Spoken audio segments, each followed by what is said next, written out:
우리 한번 같이 한 음성으로 따라서 하겠습니다. 너는 내게 부르짖으라. 나는 내게 응답하겠고 내가 알지 못하는 크고 은밀한 일을 보이리라. 예레미야 333. 333이 뭐겠어요? 33장 3절인지 혹시나 333 그랬다고 집에 가서 야, 그 귀한 말씀 찾아봐야지. 그러고서는 3장 33절 찾으시면 안 돼요. 네, 3장 33절이 아니라 33장 3절 말씀. 예, 기도하는 자에게 주시는 큰 은혜의 약속의 말씀입니다. 제가 어렸을 때에 들었던 재밌는 옛날 이야기 중에 이런 이야기가 있었어요. 한 나라에 한 임금이 있었는데 그 마음에는 심한 고민이 있었으니 그의 귀가 너무 큰 거예요. 당나귀처럼 귀가 커가지고 어느 누구에게도 보일 수 없으니 그것이 심히 큰 고민이 되었어요.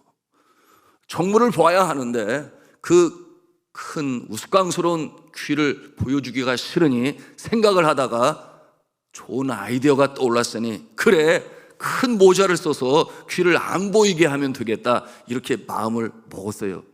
그래서 그 나라에 아주 제일 갓을 잘 만드는 갓 장이를 불렀습니다. 그리고 침소로 불러서 아무도 보이지 않는 가운데 그 귀를 보여주었어요. 그랬더니 이 갓장이가 깜짝 놀라지 않을 수가 없어요. 세상에 이렇게 큰 귀가 있단 말인가. 그런데 웃음이 터져 나온 것을 억지로 참았어요. 그런데 그 왕이 부탁을 하기를 내가 이 귀를 가려야 하니까 적합한 큰 모자를 잘 만들어서 나에게 가져오라. 절대 누구에게도 내 귀에 대해서 말을 하면 너의 일족을 멸하게 될 것이다. 이렇게 아주 엄중하게 경고를 했어요. 깜짝 놀란 이 갓장이는 서둘러 집에 가서 거기에 적합한 큰 모자를 만들어 가지고 갖다 드렸어요. 그때로부터 이 임금은 그 큰 모자를 쓰고 정물을 보게 되었으니 아주 행복했어요. 그런데 정작 문제는 누구에게 있었는가? 이 갓장이가 그 비밀을 알았는데 말하고 싶은데 이 벙어리 냉가슴 앓듯이 말하고 싶은데 그 비밀을 말하지 못하니 마음에 병이 돼서 골병을 들고 말았어요. 그래서 이래저래 고민을 하던 중에 어디까지 생각이 미치게 되었는가 하면 내가 말하지 않아서 골병을 들어 죽는 거나 말을 해서 처형을 받아 죽는 거나 매한 죽는 것은 마찬가지니까 내가 말을 해야만 되겠다, 내가 살고 봐야 되겠다, 이런 결심을 하게 되었어요. 그래서 큰 마음을 먹고 그 자신의 집 뒤 동산에 있는 대나무 밭에 가가지고 구덩이를 깊이 파가지고 거기에다가 소리를 지르기 시작한 거예요. 임금님 귀는 당나귀 귀다, 임금님 귀는 당나귀 귀다, 임금님 귀는 당나귀 귀다. 그렇게 계속해서 큰 소리로 외치는 가운데 가슴이 시원하게 뻥 뚫리는 것처럼 아주 체증이 싹 내려가는 것처럼 그 마음이 시원함을 입고 그 병에서 낫게 되었어요. 감사하지요. 그런데 문제는 바람만 불게 되면, 이 대나무 숲으로 바람만 부는 날이면 그 바람을 타고 들려오는 소리가 있었으니 임금님 귀는 당나귀 귀, 임금님 귀는 당나귀 귀, 이런 소리가 계속해서 그 대나무 숲에서 나가게 되었으니 세상에 있는 모든 백성이 그 비밀을 다 알게 되었대요. 더 이상은 얘기 안 할게요. 시간 관계상 여러분의 상상에 맡기고. 자, 여러분, 이 이야기의 요점이 뭐겠습니까? 가슴에 담아두면, 말하고 싶은데 가슴에 담아두면 그게 병이 될 수 있다, 이런 요점을 갖고 있는 이야기 아니겠습니까? 여러분, 오늘 우리가 함께 본 이 시편 39편, 여러분, 이 시편 39편이 그와 같은 내용을 담고 있는데요, 여러분, 마음에 담고 있는 것을 발설하지 못할 때, 말하지 못할 때 그 답답함은 이루 말할 수가 없다. 여러분, 그런 경험 있으십니까? 내가 말을 하게 되면 오해도 풀릴 수 있어서 내가 그렇게 이와 같은 일로 얽매임을 당하지 않고 오해도 받을 일이 없는데 말을 할 수가 없는 그와 같은 상황, 말을 하게 되면 누군가가 또 상처를 받을 수 있을지 모르니까 말을 할 수 없는 그와 같은 상황 경험해 보신 적 있나요? 여러분, 이와 같은 상황은 또 특별히 이 권세 있고 힘 있는 자가 그 아래에 있는 자에게 말을 하는 거예요. 절대 말하면 안 돼. 절대 말하지 말어. 이렇게 겁박을 하게 되면 말할 수가 없잖아요. 여러분, 그때 그 심정이 또 어떠하겠습니까? 말했다가는 또 큰일 나게 되니 여러분, 그럴 때 어떻게 해야 돼요? 아이고, 목사님, 우리는 그렇게 큰 자리에 있는 사람이 아니에요. 그런 걱정 없이요. 그렇습니까? 예. 여러분, 이와 같은 일로 인해서 정말 어려움을 겪은 사람들이 끝까지 말을 안 하다가 어떻게 됐어요? 결국 극단적인 선택을 한 경우도 있잖아요. 이것이 밝혀지게 되면 아니 되니까 그 마음에 두려움이 와서, 그래서 어떤 검사관도 극단적인 선택을 하고 어떤 기업인도 극단적인 선택을 하고, 그런데 가만히 보니까 정치인들은 안 하더라고요. 예. 그렇게 극단적인 선택을 안 해요. 왜 그렇겠어요? 좋은 말로 하면 멘탈이 강해서 그렇고, 뭐 세상 말로 하면은 아주 독해도 치독해서 그렇게까지 하지 아니하는 뭐 그런 모습이라고 볼 수 있겠는데요. 여러분, 이 자살은 옳은 것도 아니에요. 좋은 것도 아니죠. 더군다나 가장의 입장에서 함께 사는 가족들은 난 몰라라 하고 그와 같은 행위를 한다면 이것은 아닌 것입니다. 그런데 견디지를 못하고 그와 같은 모습이 되었으니 그 모습을 볼 때 얼마나 안타까운지 알 수가 없어요. 그런데 진짜 마음이 독하고 강한 사람은 어떻게 하겠습니까? 너 죽고 나 죽자. 그래서 다 발설을 하는데 소위 이것이 물귀신 작전이라고 그러더라고요. 물귀신 작전. 나도 죽고 너도 죽자. 예. 이와 같은 모습도 우리가 볼 수 있습니다. 그렇게 되면 이와 같은 내용으로 인하여 사회적인 공방이, 사회적인 이슈가 되고 진실 공방이 뭐 계속 되어지게 될 것입니다. 여러분, 오늘 시편 39편, 이 시인은 어려운 처지에 있어요. 상황이 비슷합니다.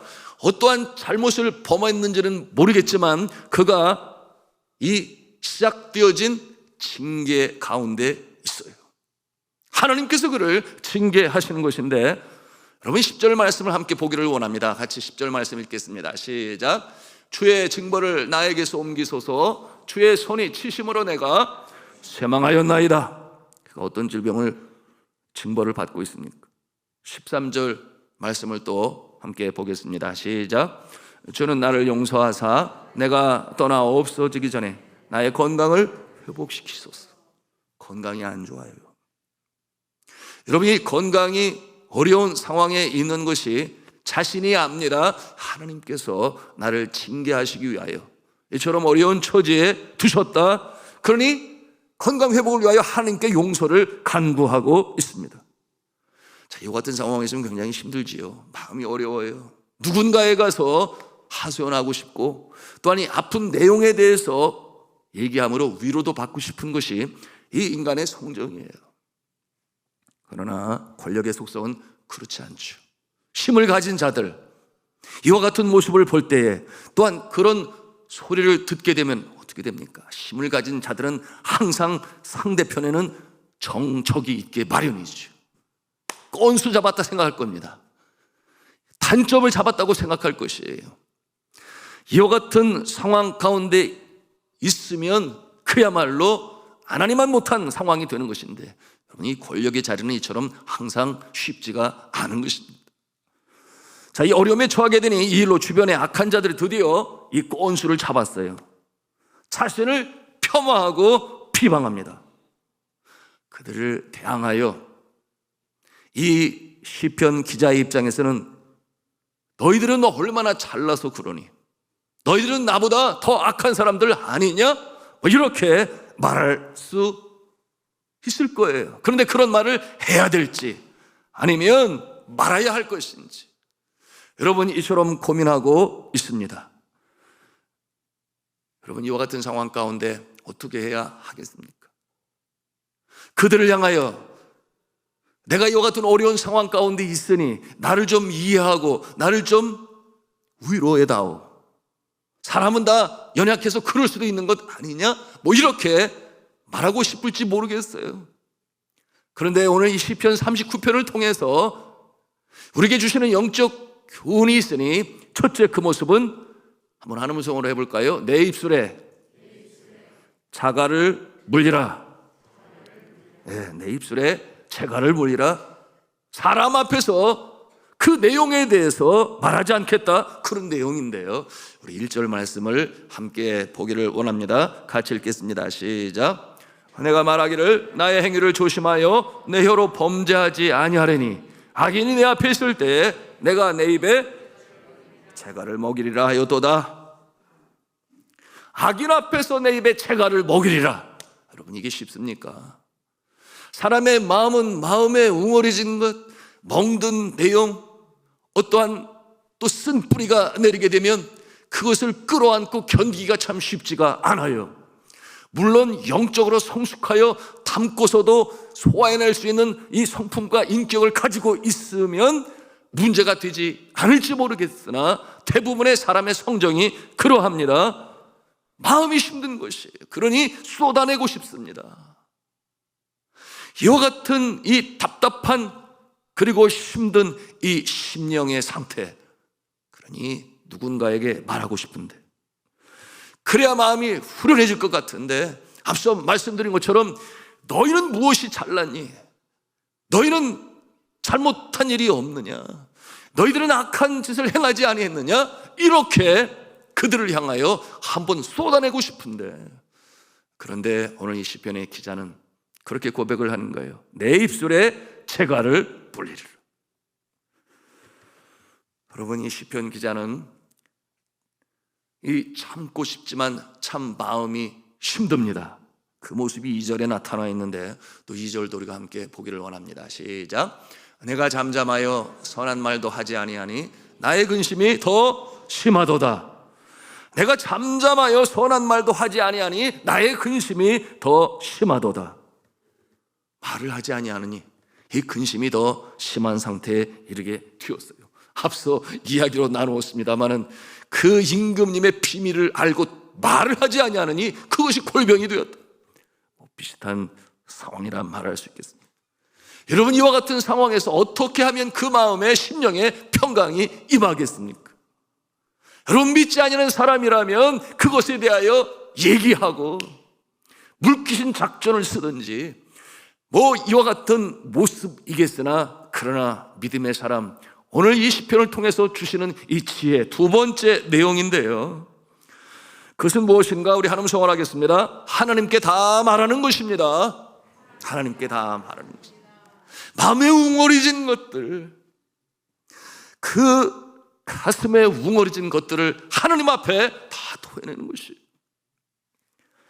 무지하고 멍매한 사람들에게 대응하지 아니하고 하나님 앞에 나와서 하나님 나의 마음을 다 아시지요. 제가 이와 같은 어려운 상황 처지에 이르렀습니다. 이와 같은 일로 인하여 내 마음이 너무나 힘들고 아픕니다.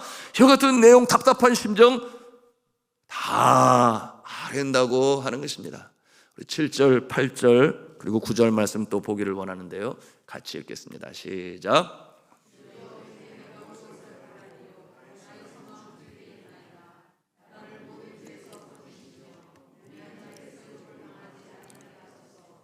내가 잠잠하고 입을 열지 아니함은 주께서 이를 행하신 까닭이니이다. 아멘. 나의 소망이 주께 있으니 우매한 자에게로부터 나를 당하지 말게 하여 주시옵시고, 내가 잠잠하고 입을 열지 아니함은 주께서 행하실 일을 행하시기 때문입니다. 이와 같은 믿음과 마음을 가지고 주님 앞에 아뢰는 모습입니다. 여러분 이와 같은 내용, 한마디로 표현하면 어떤 뜻이겠어요? 내가 말하지 않겠습니다. 그러나 하나님께서 처리해 주세요. 내가 말하지 않아도 하나님이 하시니 하나님께서 행하시를 행하여 주세요. 이와 같은 토설적인 마음을 가지고 주님 앞에 다 아뢰는 것입니다. 이 모습을 하나님의 주권사상이다 그래요. 내가 말하지 않아도 하나님께서 살아계시니 하나님께서 행하실 일을 행하실 것이다 라는 것을 믿는 마음, 이 하나님 주권사상, 이것이 믿는 자의 마음인 것이에요. 여러분, 내가 말을 한들 그들이 이해하려 하겠습니까? 특별히 마음이 악한 자들은 귀를 기울이지 아니에요. 오히려 그 말에서 토시 하나 잡아서 단점이나 잡으려고 하는 그런 악한 마음을 가지고 있어요. 그게 세상의 모습 아니겠습니까? 여러분, 오늘 6절 말씀에 그런 무지한 인생에 대해서 표현하고 있는데요, 같이 또 보도록 하겠습니다. 읽습니다. 시작. 진실로 각 사람은 그림자같이 다니고 헛된 일로 소란하며 재물을 쌓으나 누가 거둘는지는 알지 못하나이다. 아멘. 그들이 난리를 치고 자신의 주장을 주장하고 큰 소리치고 유익을 구할지라도 그들에게 정말 최종적으로 유익이 올지 안 올지 그 권한이 누구에게 있다고 하는 것이에요? 하나님께 있다. 그 최종적인 결론은 하나님의 손안에 있다. 이와 같은 확신과 믿음이 있으니 나는 하나님께 아뢰겠다. 이와 같은 내용으로 주님 앞에 나온 모습이에요. 그러니 그 모습이 이 방향이 사람에게가 아니라 나는 하나님께 방향을 정하여 하나님께 아뢰겠다, 하나님께 간구하겠다, 하나님께 강청하겠다, 이와 같은 모습으로 서 있는 모습입니다. 여러분, 오늘날의 심리학 또는 상담학은 뭐를 가리킵니까? 하소연해라, 다 쏟아내라, 마음에 담아두면 병이 된다. 네, 맞습니다. 심리학적으로 또 상담학적으로 일리가 있는 말이에요. 그런데 믿음의 사람은, 하나님의 사람은 이 심리학을 뛰어넘어서서 성경이 가르쳐 주시는 말씀대로 행하니 그것은 무엇인가 하면 하나님께 다 아뢰라. 하나님께서 다 들으시니, 또한 들으시고 위로하시고 응답하시니 하나님께 다 아뢰라. 이것이 성경이 우리에게 가르쳐 주시는 내용이에요.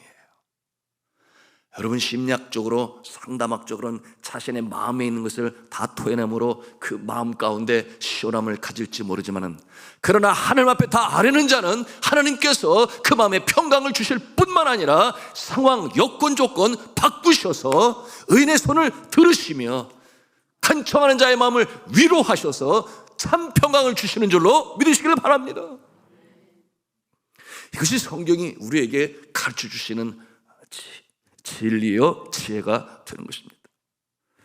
여러분이 하나님께 다 아뢰고 하나님께서 다 들을 것이니 그러므로 주님께서 나의 마음을 위로해 주실 것이다. 그럼 이게 뭐겠어요?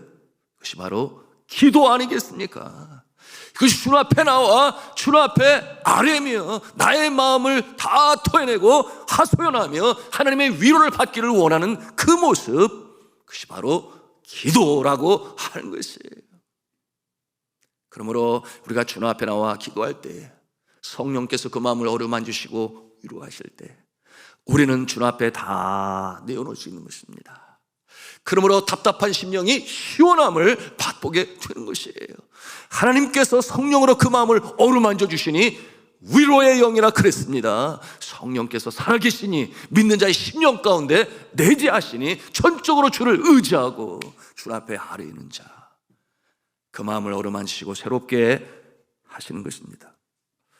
여러분, 하나님은 우리의 작은 시험에도 귀를 기울이시는 하나님이세요.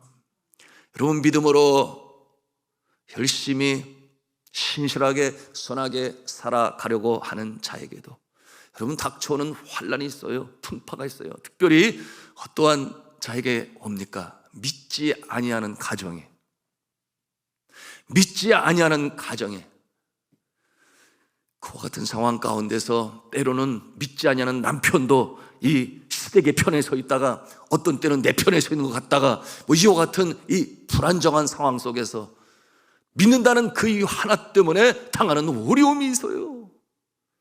그와 같은 상황 가운데서 정말 힘들고 답답합니다. 때로는 억울해요. 여러분, 그와 같은 상황 가운데서 주님 앞에 나와 간구할 수밖에 없어요. 하나님께 하려며 눈물로 그 아픈 마음을 내어놓을 수밖에 없습니다. 그런가 하면은 저는 들었어요. 어떤 분은 수요 예배 가서 예배를 드리는데 믿지 않는 남편이 술 이만큼 취해가지고 들어와서는 그 많은 사람들이 보는 앞에서 머리채를 잡고서는 끌어내는 그런 봉변을 당하기도 하고 창피함을 당하기도 하고 집에 와서는 얼마나 많이 맞았는지, 그와 같은 일이 한두 번 반복되는 일이 아닌데 주님 앞에 모든 것을 내려놓고 기도를 하는데 어느 날 신비한 체험을 했다 그랬어요. 혹시 뭐냐 하면 그 끌려 나가는 것은 둘째치고 집에 와서 그 폭력 매를 맞는데 하나도 통증을 느끼지 못하고 아픔을 느끼지 못하는 그 같은 신비한 경험도 했다 그랬어요. 여러분, 그 마음 얼마나 어려웠겠습니까? 그런데 하나님께서 그 상황 가운데서 친히 역사하시니, 제가 전에도 나누었나요? 그 딸이 있는데 사귀는 남친이 누구였는가? 장로님의 아들이었어요. 그래서 결혼을 하게 되니까 여러분, 자녀 이기는 부모가 없다고 그때로부터 이 못되고 이 악한 이 남편의 마음이 변화되기 시작하는데, 나중에는 어떻게 변했는가? 그처럼 그 예배당에 들어가서 자신의 부인에게 이 참 못될 짓을 하고 창피함을 주었던 그가 변해서 그 목사님에게 이 약수터에 가서 이 생수 약수를 떠다가 늘 태는 일을 하기 시작했다 그랬어요. 그리고 나중에는 마침내 주님 앞에 돌아오게 되었으니 할렐루야.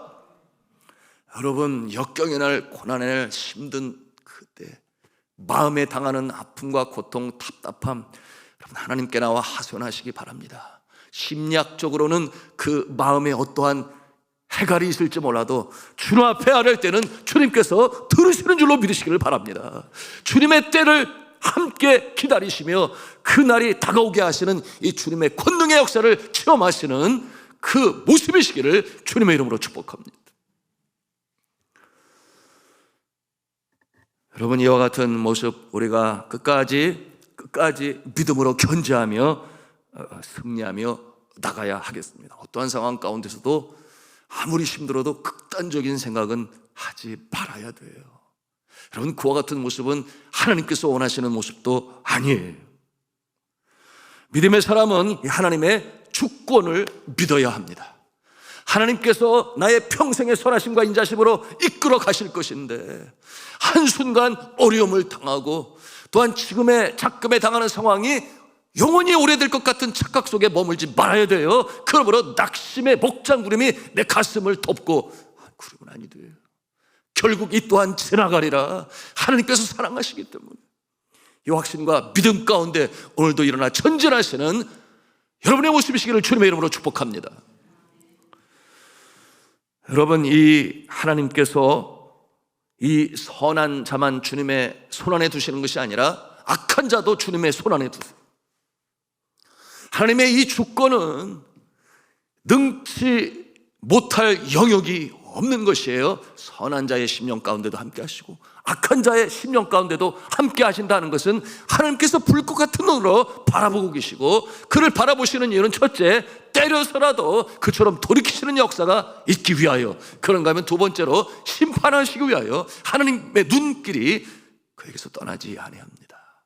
그러므로 하나님의 주권은 그렇게 이루어지는 것이니, 우리가 하나님의 이 주권 사상을 믿으면 어려운 상황 가운데서도 우리가 포기하지 아니하고 절망하지 아니하고 나아갈 수 있는 것이, 오늘 11절의 말씀이 바로 그 모습을 보여주고 있는데요.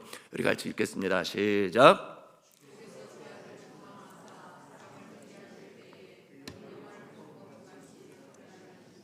참으로 인생이란 모두 헛될 뿐이니라. 아멘. 그 영화를 존목음같이 소멸하게 하시니, 왜 그렇겠어요? 죄악을 책망하실 때 그와 같은 역사를 이루신다. 그러니 하나님께서 처리하신다. 그러니까 하나님께 맡기고 의뢰하고 믿고 전진해 나가야 됩니다. 정말 힘들면 장로님이나 또는 구역장님에게 알리세요. 기도해 주세요. 내가 이 어려운 상황 가운데 있습니다. 믿음으로 성숙한 자에게 어느 누구 다른 사람에게 이야기하지 아니하고 잠잠히 그 하소연을 듣고 기도해 줄 만한 영적으로 성숙한 자에게 그렇게 전하고 충고하며 기도로 도울 수 있도록, 그래서 공동체로 하나님께서는 교회를 이루어가는 것입니다. 그렇게 하고 나서 나는 주님 앞에 나와 간절히 하래며, 때로는 눈물로, 때로는 금식으로, 또한 새벽 기도 시간에, 금요 기도 시간에, 또는 기도원에 올라가서 주님 앞에 간절히 기도할 때 하나님께서 보시는 거예요. 하나님께서 그 모습을 보시고 긍휼히 여기셔서 그 응답의 때를 하나님은 계획하고 계시는 것입니다. 그런가 하면은 주의 종들도 그처럼 어려움을 당할 때가 있어요. 여러분, 주의 종은 누구한테 그 얘기를 해야 돼요? 마음에 어려움이 있고 누구로부터 참으로 억울하게, 그런 상황도 아닌데 사실이 오도되어서 또는 오해되어서 그 같은 일이 일어날 때, 여러분, 주의 종의 마음은 까맣게 타들어갈 것입니다. 그러므로 주님 앞에 간절히 기도하겠지요. 간절히 기도하겠지요. 그리고 하나님의 위로하심을 간구하겠지요. 그럼 이것이 주의 종이 감당해야 될 지고 갈 십자가여 또한 몫인 것을 저는 때때로 경험합니다. 몇 년 전에도 그런 일이 있었죠. 한 성도로부터 참 그것이 오해인지 아니면 생각 자체가 잘못된 것인지 너무나 어려운 상황에 이르게 되니 제가 어디 누구에게 하소연할 수 없잖아요. 하나님께만 아뢰일 뿐입니다. 그리고 그 마음을 가지고 제가 기도원에, 산에 기도하러 올라가게 되었는데, 그때가 이 코로나 첫 해였을 거라 기억이 돼요. 기도원에는 아무도 없었어요. 그런데 때는 장마철이었는데 비가 옥수로 쏟아지는데 당도한 그 기도원에는 그야말로 그 큰 넓은 그 강남 금식 기도원인데 저 혼자 주님 앞에 간절히 기도하는데 성령께서 제 마음을 위로하시니 이 눈물이 터져 나왔어요. 주님 앞에 금식하며 주여 더 넓은 마음을 갖게 하셔서 끌어안을 수 있는 마음을 갖게 해주시되, 내가 견디지 못할 때는 주님께서 해결해 주셔서 이 마음에 이 억눌리고 이 힘든 이 심령 다시금 이 행복함으로, 기쁨으로 회복이 되어 말씀을 전할 때나 기도할 때나 기쁨을 나눌 수 있는 종의 모습 되게 하여 주옵소서. 그런 기도를 주님 앞에 간절히 하였는데요, 그때 제가 기록해 둔 이 글, 하산이라고 하는 이 영성시인데, 여러분 이미 홈페이지를 통해서도 보셨을 것 같아요. 그 내용이 이러합니다. 비 오는 날 젖은 마음 찾아왔던 기도산엔 하염없이 비가 내려 온 산이 다 젖었다. 지친 몸 상한 마음 답답하기 그지없고 피멍든 가슴 아파 수도 없이 쥐어짤 때, 사랑하는 내 아들아 내가 다 안단다. 얼마든지 토해내라 내가 다 안을 테니. 십자가 사랑으로 끌어안는 그 품 안에 고통은 눈물되어 주님 품을 다 적셨다.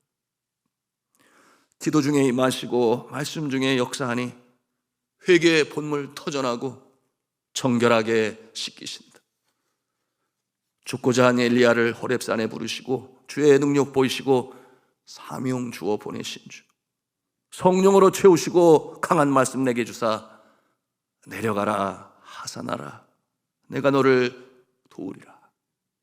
주님 명령 순종하고 마음 다시 굳게 먹고 무릎 세워 일어나서 내려다본 저 세상은 온누리에는 어느새 태양빛이 내려앉고 푸름 깊은 하늘가엔 흰 구름이 명랑하다.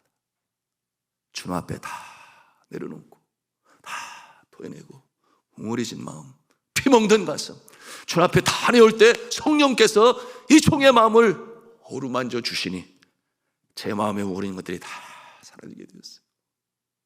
그리고 주님께서 제 마음에 주시는 음성은, 그래 내가 이처럼 내 앞에 와서 철저하게 다 내어놓고 기도하기를 기다렸다. 이제 내가 십자가의 보혈로 너의 모든 그 아픔도 서름도 다 가져가는 것이니 그러므로 다시금 일어나라. 새롭게 시작하라. 내가 너에게 기쁨과 평안과 승리를 주리라. 여호와 때문에 제 마음에 주니 너무 감사했죠. 그래서 할렐루야 주님을 찬송하고, 그리고 3일 동안의 금식을 마치고, 그리고 엘리야가 다시금 사명을 가지고 주님의 역할을 감당했던 것처럼 다시금 내려올 수가 있었습니다. 여러분, 주님께서 말씀하시죠. 아무것도 염려하지 말고 오직 모든 일에 기도와 간구로 너희 구할 것을 감사함으로 하나님께 아뢰라. 그리하면 모든 지각에 뛰어난 하나님의 평강이 그리스도 예수 안에서 너희의 마음과 생각을 지키시리라. 빌립보서 4장 6절 7절에 그렇게 말씀하시니 우리의 마음의 평강, 우리의 마음의 평정, 우리의 마음의 평화 오직 하나님만이 주시는 줄로 믿으시기를 바랍니다.